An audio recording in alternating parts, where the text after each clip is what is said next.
بسم اللہ الرحمن الرحیم۔ شروع اللہ کے نام سے جو بڑا مہربان نہایت رحم والا ہے۔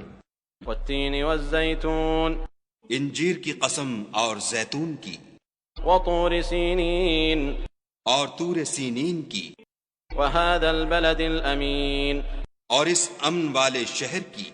لقد خلقنا الانسان فی احسن تقویم، کہ ہم نے انسان کو بہت اچھی صورت میں پیدا کیا ہے، ثم رددناہ اسفل سافلین، پھر رفتہ رفتہ اس کی حالت کو بدل کر پست سے پست کر دیا۔ الا الذین آمنوا وعملوا الصالحات فلہم اجر غیر ممنون، مگر جو لوگ ایمان لائے اور نیک عمل کرتے رہے ان کے لیے بے انتہا اجر ہے۔ فما یکذبک بعد بالدین، پھر تو جزا کے دن کو کیوں جھٹلاتا ہے؟